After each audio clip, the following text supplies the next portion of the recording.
Hello বন্ধুরা, আসসালামু আলাইকুম।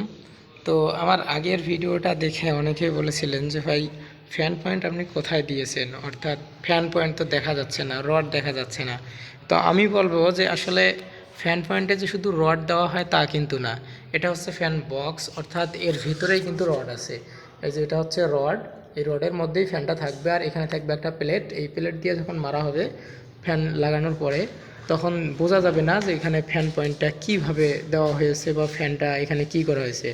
মানে এই সিলিংয়ের রং এবং এই ফ্যান পয়েন্টের রং যখন একবারে কমপ্লিট করা হবে, তখন কিন্তু বোঝা যাবে না যে ফ্যানটা আসলে কোথায় লাগানো হয়েছে, অর্থাৎ এই রডটা কিন্তু আর দেখা যাবে না, এখানে প্লেট থাকতেছে। রঙের পরে বোঝা যাবে যে ফ্যানটা মনে হয় সিলিং থেকে বের হয়ে এসেছে, এরকম মনে হবে। আর এখানে অনেকগুলো পয়েন্ট রেখেছি আমি। তো অনেকে বলেছে যে ভাই এত পয়েন্ট কেন রাখা হয়েছে, আসলে এগুলো পয়েন্ট না, এটা হচ্ছে যে এই পাশে আমার এসডিবি, ওই যে যেখানে প্লাস্টার করা দেখা যাচ্ছে ওখানে এসডিবি আছে। তো এসডিবির পাশে যেহেতু মসজিদের ব্যাপার, অনেকগুলো পয়েন্ট, লাইট, ফ্যান, তারপরে হচ্ছে আপনার এসি আছে, সাউন্ড বক্স সিস্টেম আছে। তো এই জন্য আর কি এখানে এসডিবি দেওয়া আছে। এই এসডিবির কাছে যেহেতু এই পয়েন্টগুলো সব এখানে এসে প্রবেশ করবে, সেজন্য মেন পাওয়ারের লাইনগুলোর পয়েন্ট দেওয়া হয়েছে, যাতে করে খুব সহজে তারটা আমরা এসডিবি পর্যন্ত নিয়ে যেতে পারি। এটা একটা কারণ।